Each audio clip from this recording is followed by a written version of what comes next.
un très ancien texte raconte. Enki, le dieu des eaux fertilisantes, a porté son regard sur l'Euphrate. Il s'est dressé fièrement comme un taureau fougueux. Il a pointé son membre et répandu sa semence.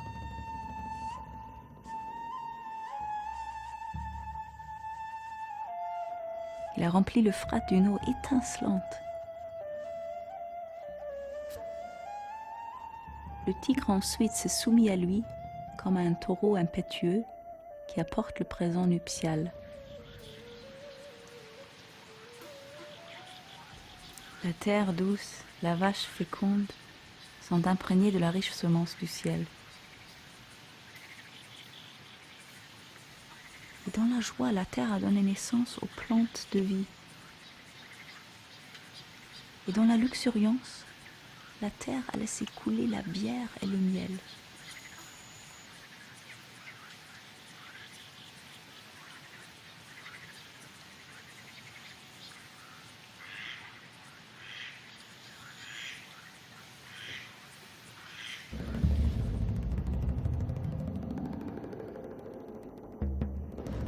Après 3 millénaires d'existence et de rayonnement, l'antique civilisation mésopotamienne s'est enfoncée au début de notre ère dans les sables et l'oubli. La Mésopotamie, en grec, le pays entre les deux fleuves, est restée pendant 2000 ans un coin de désert complètement abandonné.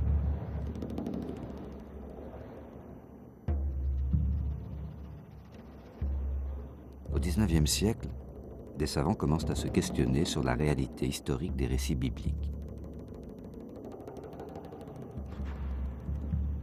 Ils s'intéressent à l'existence des Assyriens, dévastateurs du royaume d'Israël, et à leur capitale, Ninive. Ils cherchent des traces de la tour de Babel et de la cruelle Babylone, dont le nom apparaît tout au long de l'Ancien Testament.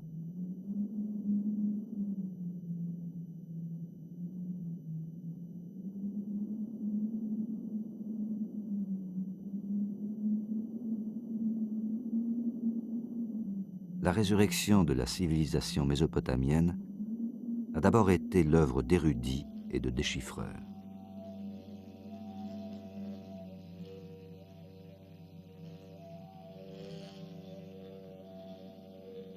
Tout a vraiment commencé avec l'étude d'inscriptions cunéiformes gravées en 3 langues sur le tombeau de Darius près de Persépolis.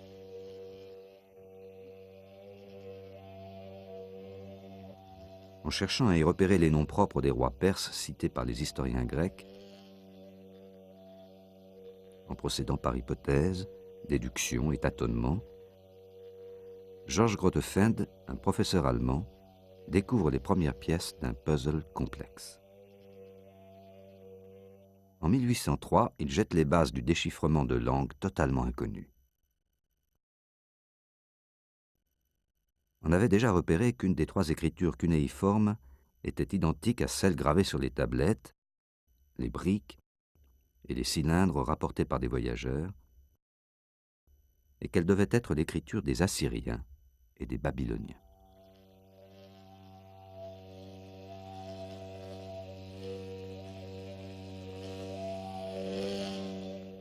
« 30 ans plus tard, en 1835, un jeune officier anglais, Henry Rawlinson, entreprend au péril de sa vie la transcription acrobatique d'une autre série de textes. Après 12 ans d'efforts pour déchiffrer la première écriture en ancien perse, Rawlinson se rend compte que la version assyrienne ne comporte pas l'alphabet auquel il s'attendait, mais un système complexe de syllabes et d'idéogrammes. Je reconnais humblement qu'après avoir identifié chaque signe et chaque mot assyrien, pour lesquels je découvrais un indice dans les inscriptions trilingues, j'ai été maintes fois tenté de renoncer à poursuivre les recherches. Je désespérais d'obtenir la moindre conclusion satisfaisante.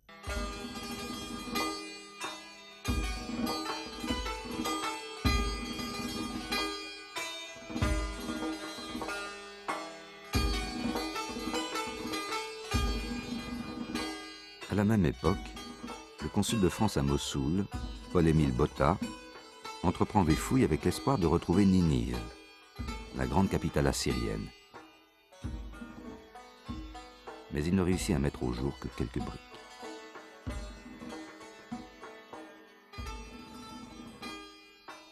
Voyant sa déception, un artisan l'invite à venir chez lui. Son village, Khorsabad, était bâti sur les ruines d'un ancien palais assyrien.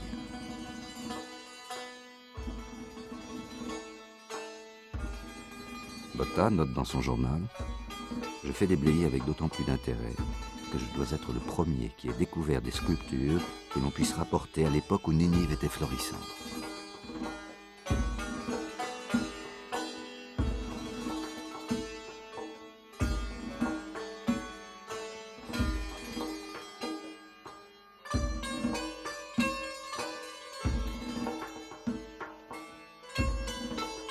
Quelques-unes des plus belles pièces de ces premières fouilles sont expédiées en France. En 1847, 5 ans seulement après leur découverte, le musée du Louvre les accueille et inaugure son département assyrien.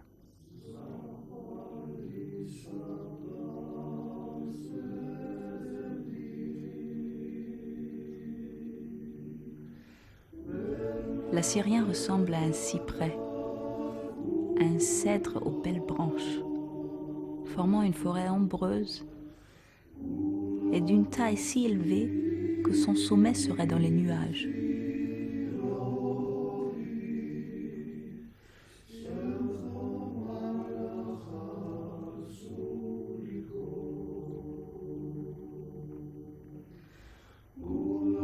Les eaux l'ont fait grandir et ses racines s'étendent jusqu'aux grandes eaux.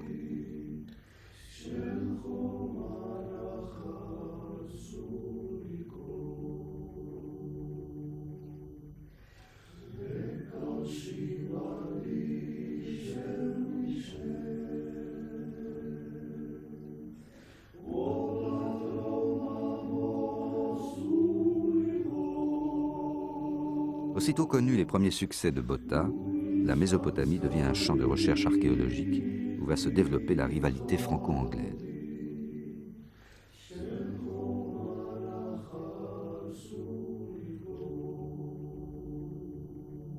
Venant de Perse, un jeune aventurier anglais, Henry Layard, s'enthousiasme pour le travail de Botta. Il commence à explorer à son tour la région de Mossoul.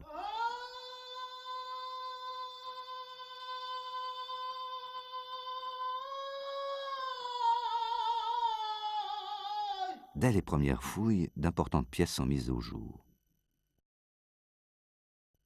Quand ils aperçurent la tête, les Bédouins tombèrent en prière, écrit Layard. Ce n'est pas l'œuvre de la main de l'homme, mais de ces géants infidèles dont le prophète a dit qu'ils étaient plus grands que les plus hauts palmiers.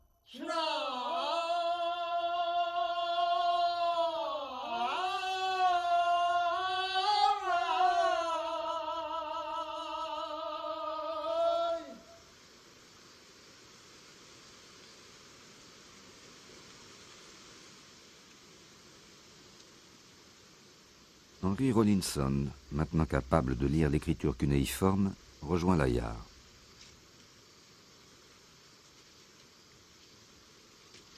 Ils s'aperçoivent assez vite que ce n'est pas Ninive qu'ils sont en train de dégager, mais les palais des rois assyriens de Nimroud.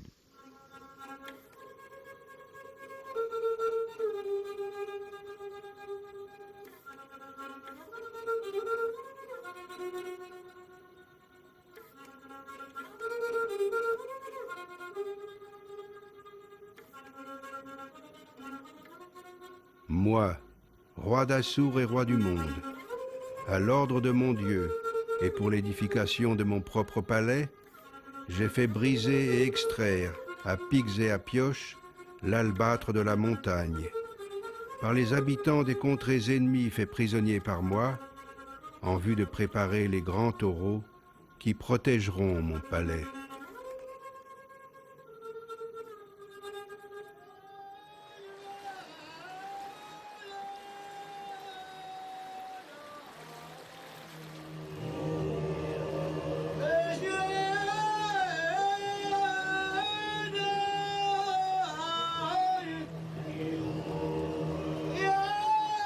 Il fallait amener le taureau jusqu'au fleuve. se souvient Layard. Quelques 300 hommes tiraient la charrette. Après avoir amarré le taureau sur un radeau supporté par 600 outres, je donnai 2 moutons au pilote qui les sacrifia pour assurer le succès du voyage. Je songeais au destin de ces œuvres qui s'éloignaient au fil de l'eau vers le cap de Bonne-Espérance et le British Museum.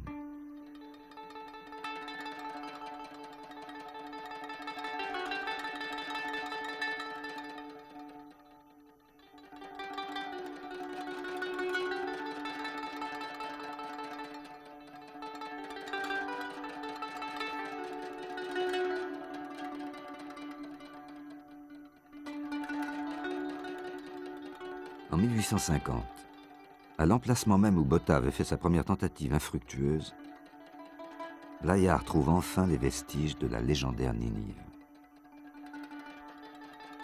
Dans le palais du grand roi assyrien Assurbanipal, il met au jour des milliers de reliefs.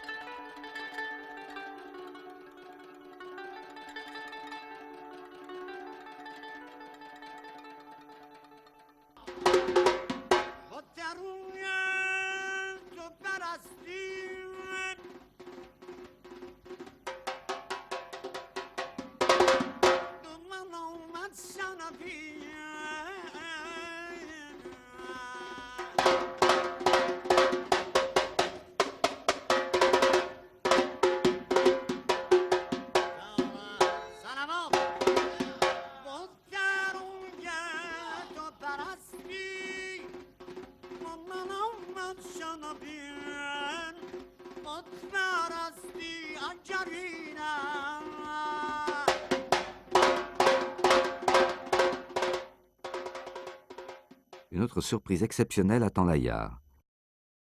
Il dégage la bibliothèque du roi Assurbanipal, renfermant près de 30 000 tablettes et morceaux de tablettes.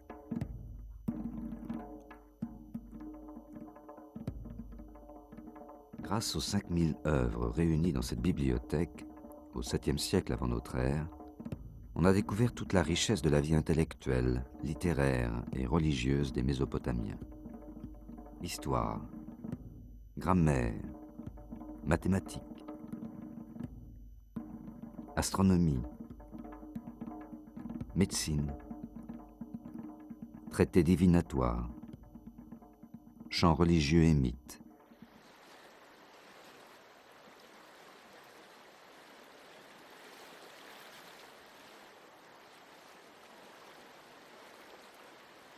Tu connais la ville de Chouroupak, au bord de l'Euphrate, vieille cité hantée par les dieux?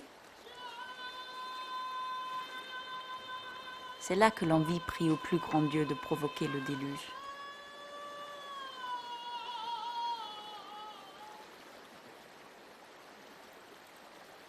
Démolis ta maison pour te faire un bateau. Renonce à tes richesses pour te sauver la vie.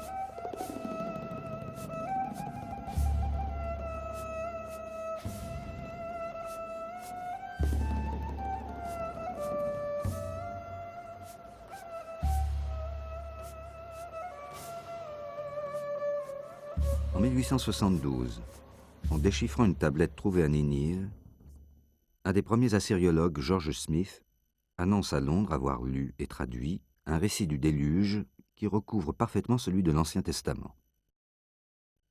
Le retentissement de la nouvelle est considérable. La découverte de ce texte antérieur à la Bible la dépossède de son titre de premier et plus vieux livre du monde.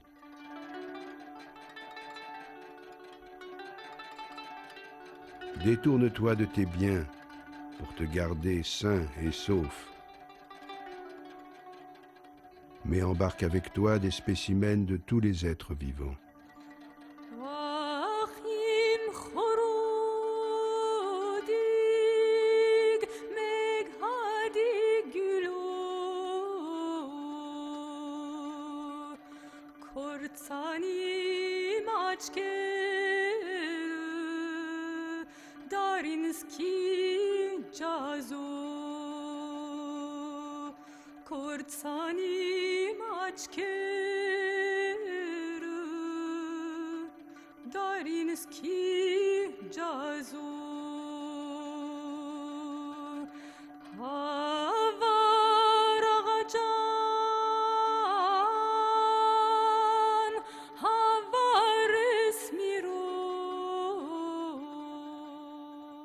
La tablette du déluge étant incomplète, George Smith se rend à Ninive.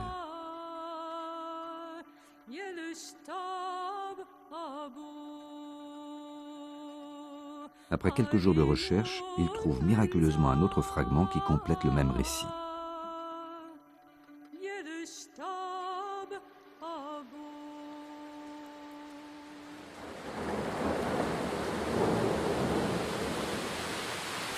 Six jours et 7 nuits durant, bourrasques, pluies battantes, ouragans et déluges ne cessèrent de saccager la terre.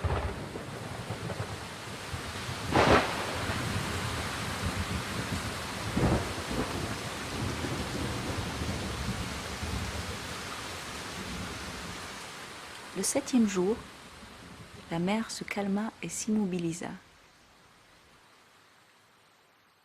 Je regardais alentour. Le silence régnait. Tous les hommes avaient été retransformés en argile.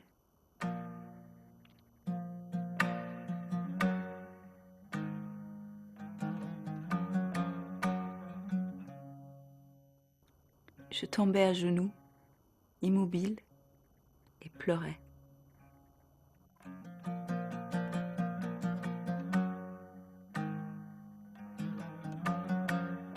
Je pris une colombe et la lâchai.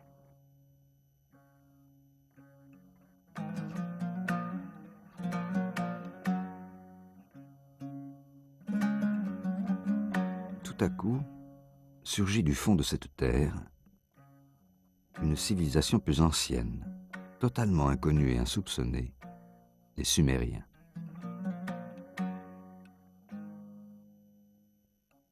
En 1877, le site de Tello dans le sud du pays est découvert par Ernest de Sarzec, consul de France à Bassora. Il dégage des monuments gravés d'inscriptions, dont le graphisme est beaucoup plus archaïque que celui des écritures déjà connues.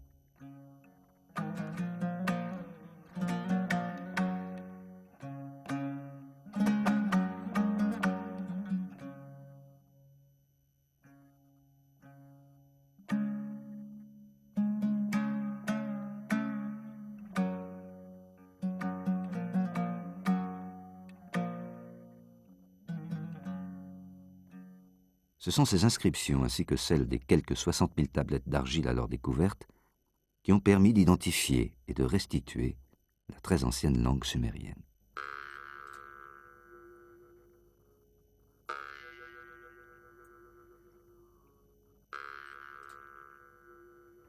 Le prince Gudea fit un rêve.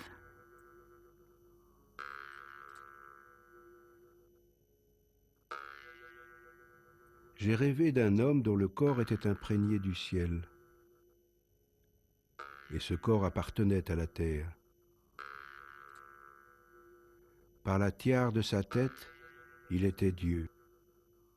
À ses pieds était la foudre. À droite et à gauche, un monstre m'a ordonné de bâtir un temple.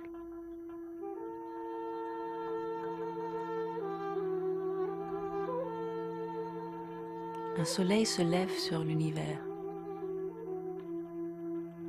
Une femme porte un calame de pureté et une tablette. Elle trace les lignes d'un plan.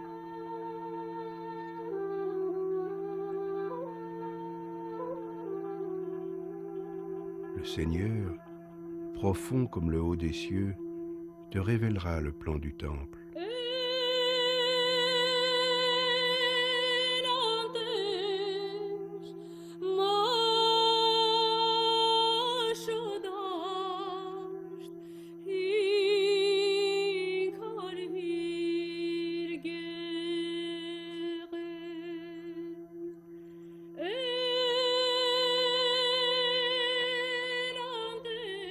Lorsque les fondations seront posées, que l'abondance arrive.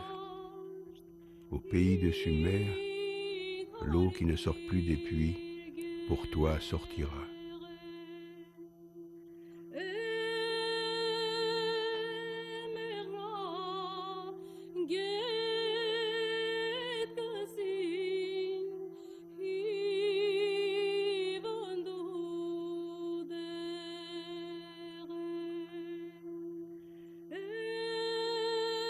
Avec ces fouilles, les archéologues franchissent les premiers pas à la rencontre d'un passé totalement perdu et inimaginable.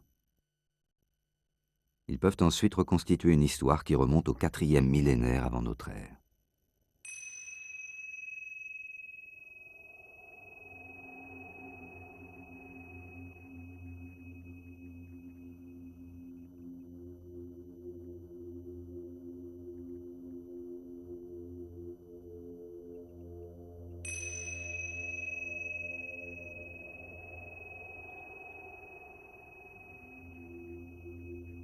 Avec la découverte de la civilisation sumérienne, l'archéologie mésopotamienne s'internationalise.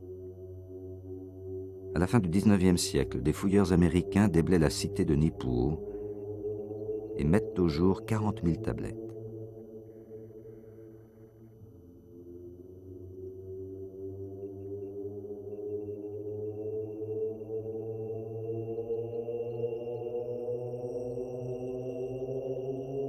Certaines de ces tablettes rapportent qu'avant la création de l'homme, la cité de Nippur était habitée par Enlil, le souverain des dieux.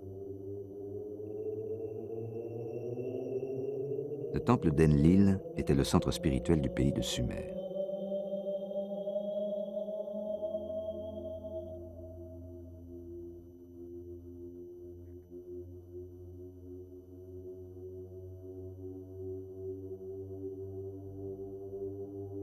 Enlil a établi sa demeure dans le sanctuaire sublime, montagne de fertilité.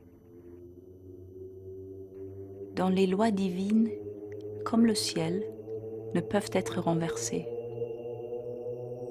Dont les rites sacrés, comme la terre, ne peuvent être ébranlés. C'est Enlil qui a placé la couronne sacrée sur la tête du roi.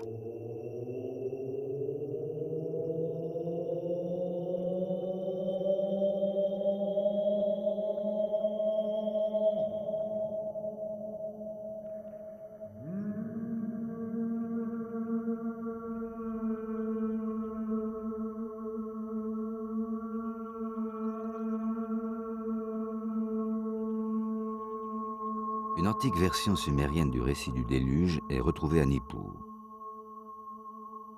C'est parce que les hommes n'étaient plus de bons serviteurs des dieux qu'Enlil décide de les supprimer par le déluge.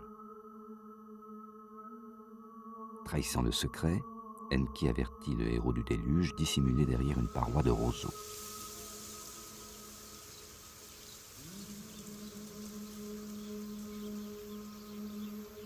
Après le retrait des eaux, il offre un festin aux dieux au sommet de la montagne.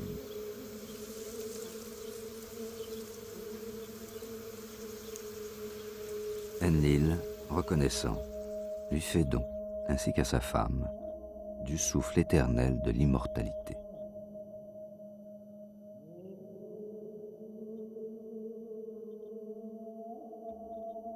En 1913, à Uruk, le travail scientifique entrepris sous la direction de l'archéologue allemand Robert Koldewey révèle les sources de la civilisation sumérienne.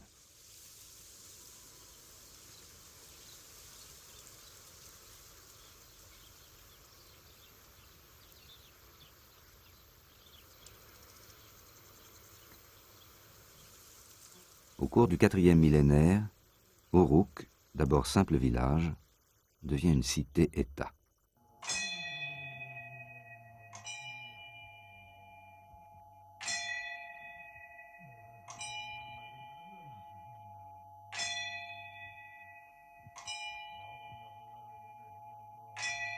La ville voit la naissance d'une architecture monumentale.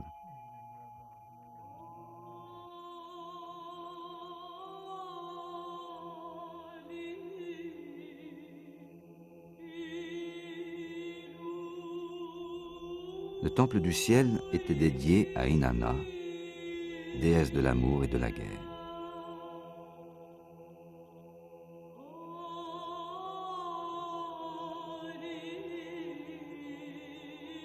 Mon temple détruit, qui sait quand il sera restauré? Je suis la sainte Inanna, la prostituée du ciel. Ma ville, Uruk, avait été construite pour moi, dans mes rêves. Mon temple était le centre de culte de l'humanité. Sa porte était un lieu de miracle. Quand il fut construit, le pays était prospère. Quand il fut détruit, le pays fut détruit.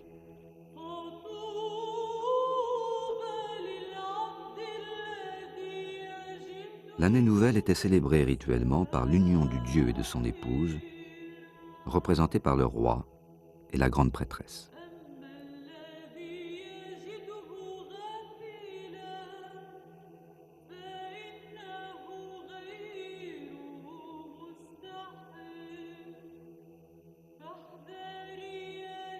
Le Seigneur m'a rencontré dans le palais sublime. Il m'a caressé amoureusement. Et j'ai murmuré avec douceur, « Seigneur, tu es vraiment mon bien-aimé. »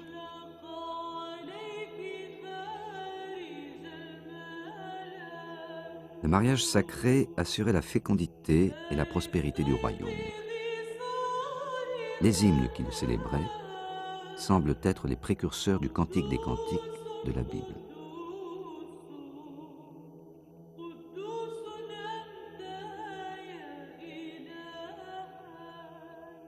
C'est à Uruk qu'on a trouvé les plus anciens documents écrits.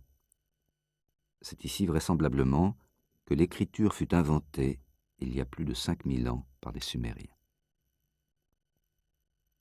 L'écriture a commencé par des croquis dessinés sur l'argile pour mémoriser des actes de comptabilité.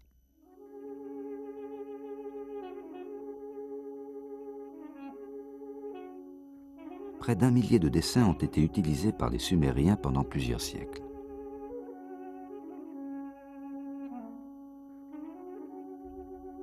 Cette écriture s'est ensuite associée au son de la langue, donnant du même coup la possibilité de transcrire le langage lui-même. Chaque croquis représentant un mot ou un son, comme dans un rébus.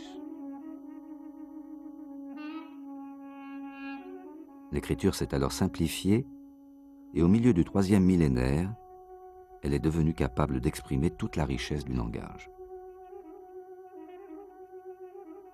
Sur le plan graphique, elle s'est stylisée. Au lieu de dessiner avec une pointe, on a utilisé le calame de roseau taillé en biseau. Les courbes se sont décomposées en segments en forme de clous et de coins. En devenant abstraite, l'écriture cunéiforme s'est totalement libérée des dessins figuratifs du départ.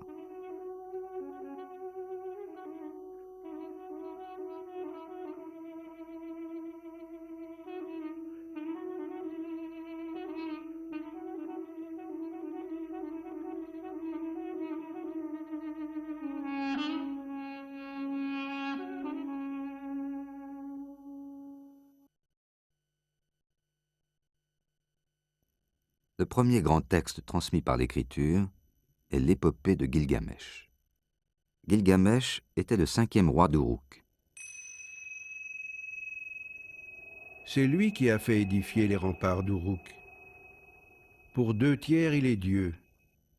Pour 1 tiers, il est homme. Tel un buffle, il étale sa force sans pareille.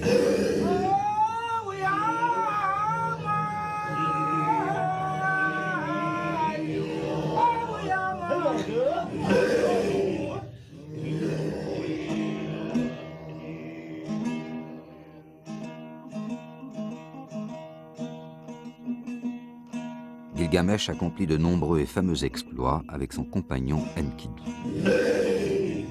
L'amitié multiplie les forces, chacun de nous défendra l'autre. 2 jeunes lions sont plus forts que leur père.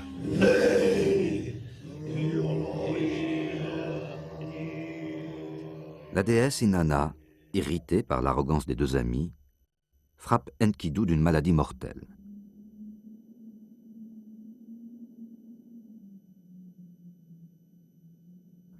Enkidu, mon ami, est redevenu argile. L'angoisse m'est entrée au ventre. Par peur de la mort, je cours la steppe.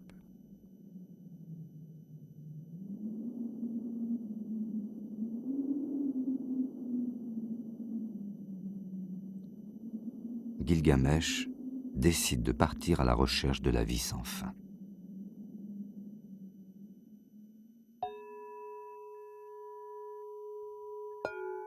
Arrivé à la montagne qui borde le monde, il se présente devant les hommes scorpions qui veillent sur le chemin du soleil. Je vais rejoindre le vénérable héros du déluge, qui possède le souffle éternel de l'immortalité. Je veux le questionner sur la mort et la vie.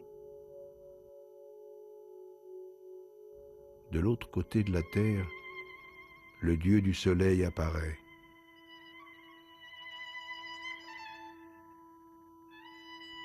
Que vagabondes-tu ainsi, Gilgamesh?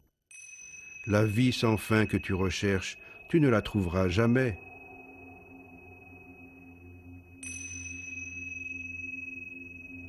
Sur le rivage, une femme lui dit: quand les dieux ont créé les hommes, ils leur ont assigné la mort, se réservant à eux seuls l'immortalité.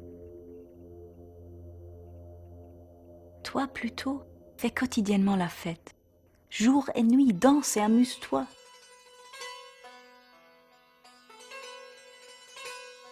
Regarde tendrement ton petit que tu tiens par la main. Fais le bonheur de ta femme, serrée contre toi. Car telle est l'unique perspective des hommes.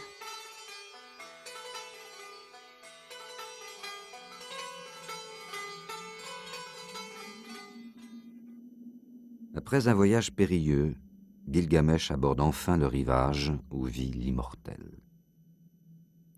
Celui-ci lui raconte l'histoire du déluge. Pour lui rappeler sa condition d'homme, il le met au défi de résister plusieurs jours au sommeil, esquisse et répétition de la mort. Gilgamesh s'endort. L'immortel fait déposer chaque jour un pain auprès du dormeur. À son réveil, Gilgamesh compte les pains et comprend qu'il n'est pas fait pour l'immortalité.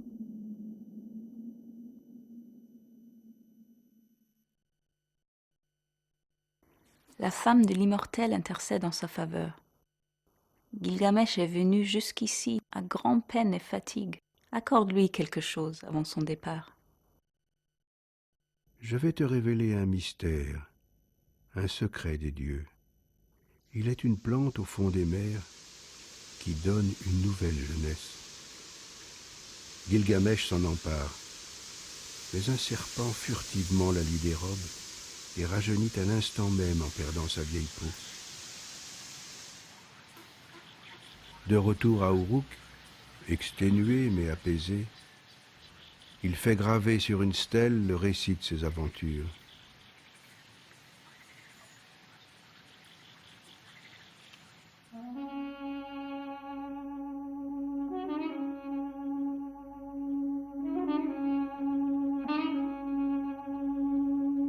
Une autre capitale sumérienne, Our, patrie d'Abraham d'après la Bible, est dégagée dans les années 20. C'est à Our que résidait le dieu Nana, maître de la lune, qui fait croître la végétation. La grande Ziggurat, montagne surnaturelle reliant le ciel à la terre, est orientée selon les 4 points cardinaux.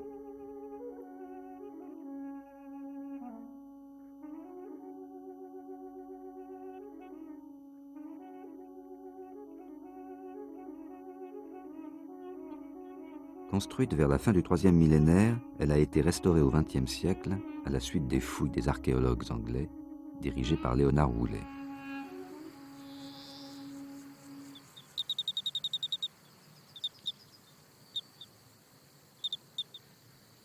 La découverte la plus spectaculaire est celle de son cimetière.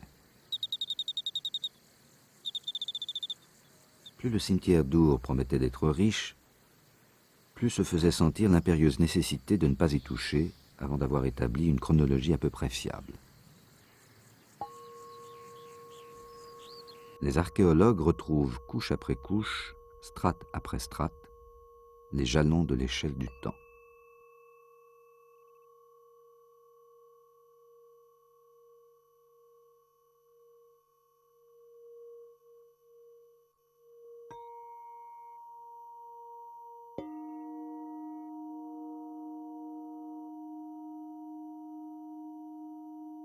Il dégage un amoncellement de trésors daté des alentours de 2600.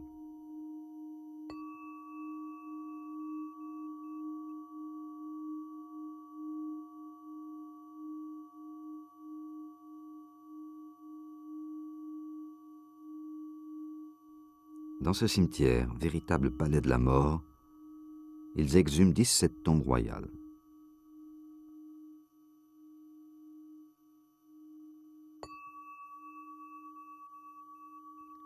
Fait unique en Mésopotamie, autour du souverain enseveli, toute une cour a été sacrifiée pour escorter leur maître dans son dernier voyage. Soldats, cochers,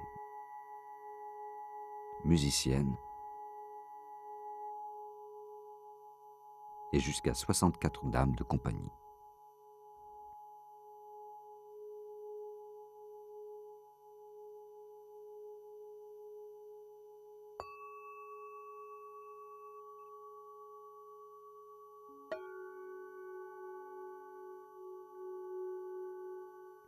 L'origine des Sumériens est inconnue.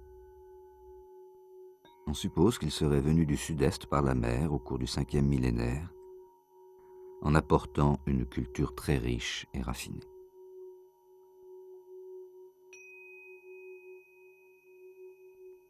En Mésopotamie, des peuples sémites, les Akkadiens, adoptent la civilisation sumérienne. Vers la fin du 3e millénaire, les Sumériens, moins nombreux, sont totalement absorbés par les Akkadiens. La cité de Mari, au nord-ouest du pays, est un bel exemple de l'héritage sumérien.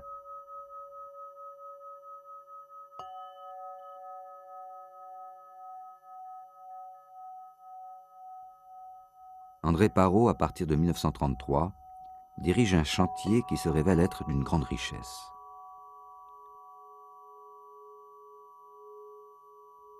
Le palais de Mari, véritable labyrinthe d'une ampleur sans pareille, était réputé en son temps pour être une merveille du monde.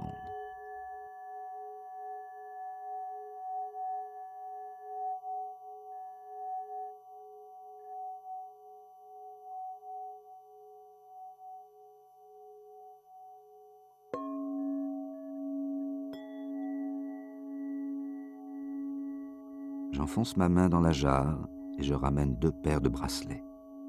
Je plonge à nouveau, ma main cette fois touche un objet plus lourd. Cela me rappelait étonnamment certaines des pièces recueillies à Our dans le cimetière royal.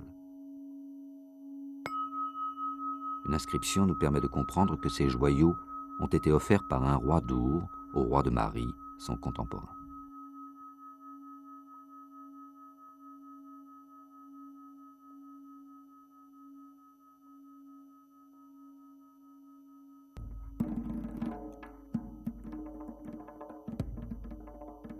Je suis Sargon, roi d'Akkadé, le roi puissant.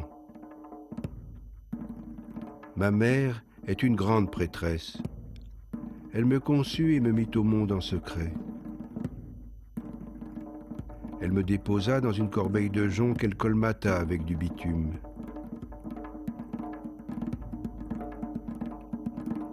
Le fleuve me porta jusqu'au puiseur d'eau. Il m'adopta comme son fils. La déesse Ishtar se prit d'amour pour moi, et c'est ainsi que pendant 56 ans j'ai exercé la royauté. Vers 2300 avant notre ère, Sargon le Grand soumet l'ensemble de la Mésopotamie, unifiant sous son autorité les cités-États sumériennes.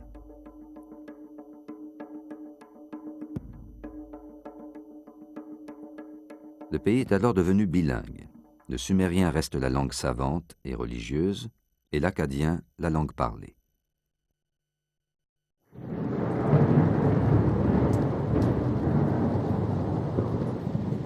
Éprise de conquête, sa dynastie domine le Moyen-Orient pendant près de 2 siècles.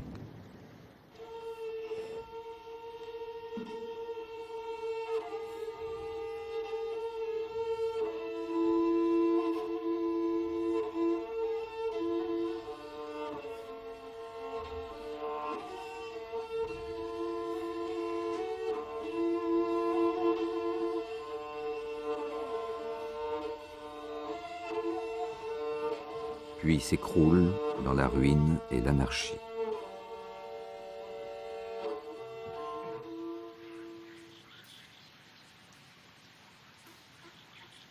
Cinq siècles plus tard, le roi Hammurabi reconstitue un royaume unifié autour de la nouvelle capitale, Babylone.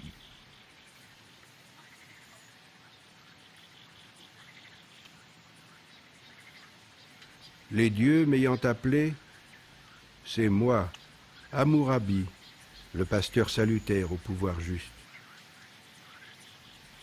J'ai tenu dans mes bras mes gens de Sumer et d'Akkad. Je les ai constamment gouvernés dans la paix. Que chaque citoyen opprimé vienne devant ma stèle, qu'il se la fasse lire pour y voir son cas éclairci.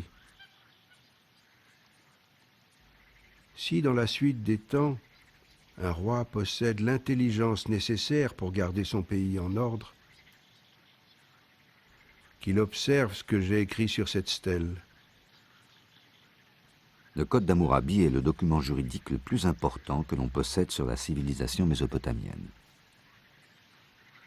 Lorsqu'une infraction était difficile à prouver, on pouvait en appeler au jugement du fleuve. Si quelqu'un est accusé sans preuve, il plongera dans le fleuve. S'il périt, sa maison reviendra à son accusateur. S'il s'en sort sain et sauf, il prendra la maison de son accusateur qui sera puni de mort.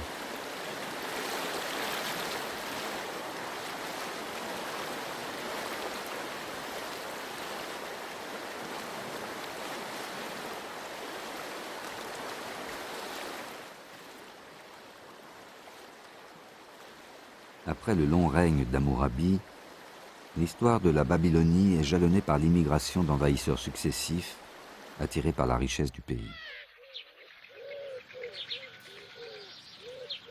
Parmi eux, les Kassites dominent la région pendant près de 500 ans. Située près de Babylone, leur capitale est dégagée par les archéologues irakiens qui prennent une part très active dans la découverte du somptueux sous-sol de leur pays. Ils entreprennent également de grands travaux de restauration.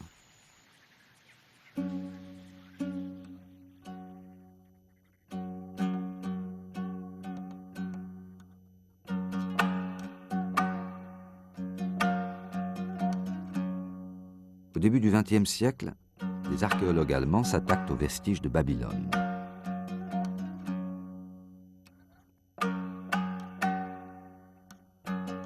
La ville de Nabuchodonosor, véritable mégalopole du milieu du premier millénaire, est ensevelie sous une énorme masse de terre.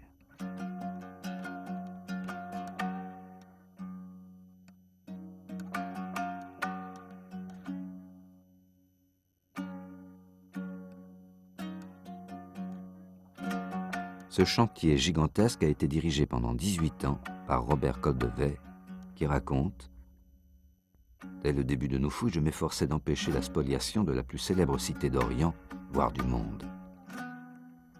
Les pilleurs transportaient les murs couche par couche.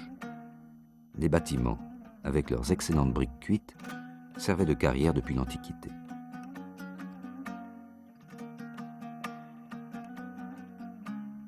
Des milliers de fragments de briques émaillées sont expédiés en Allemagne pour faire revivre les fastueux monuments de la voie processionnelle au musée du Proche-Orient à Berlin.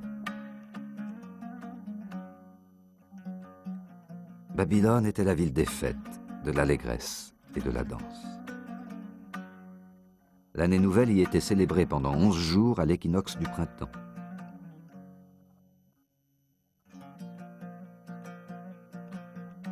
Les cortèges empruntaient la porte d'Ishtar, déesse de l'amour et de la guerre.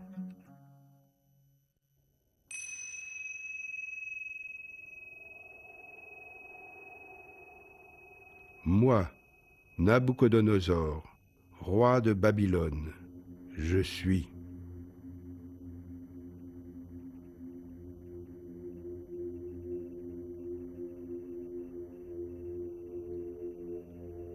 Investi par la volonté du grand dieu Marduk, j'ai dressé des taureaux indomptables et des dragons terribles que l'humanité tout entière admirera avec un profond étonnement.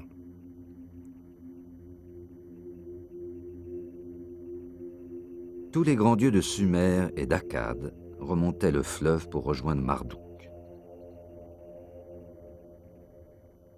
Dans la cour à ciel ouvert, le grand prêtre invoquait la constellation du Bélier.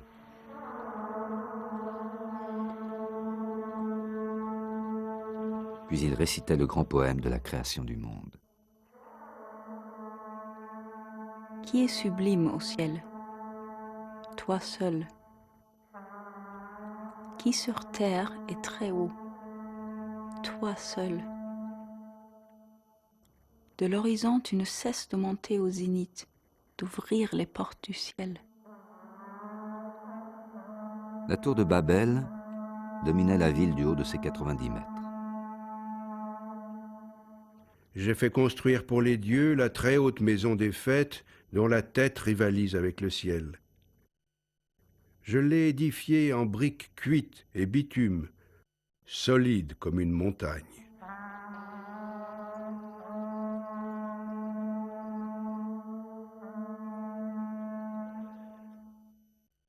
En 1913, on met au jour les premières marches d'un des grands escaliers de la tour de Babel. Et en 1962, on dégage les restes des fondations qui n'avaient pas été emportées par les pilleurs au cours des siècles.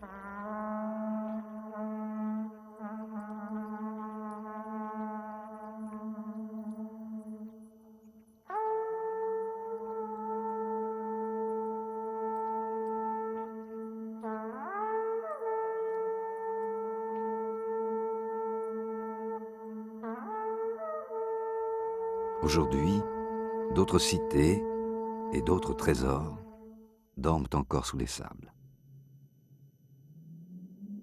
attendant de revivre selon la prière d'un roi assyrien.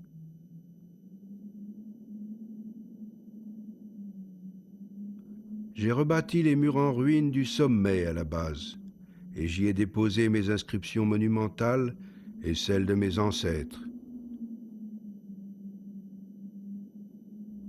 Dans les temps futurs, lorsque ces murs deviendront vieux et délabrés, puisse un prince les restaurer. Alors le Dieu suprême écoutera ses prières.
À force d'avoir le nez en l'air, Galilée sentit la Terre tourner. Une découverte capitale qui mérite des explications dans un instant.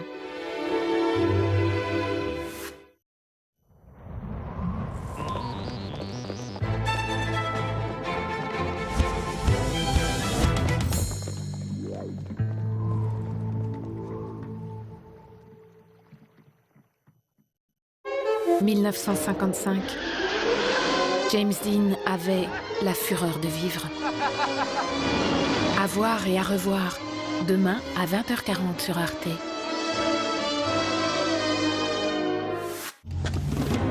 Son grand-père était soldat en Palestine. Allez les gars, on avance et on les rassemble sur la plage.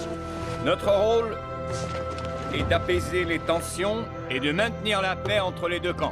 Elle était à l'intérieur de son journal. Et donc tu veux aller la rendre à sa place? Oui.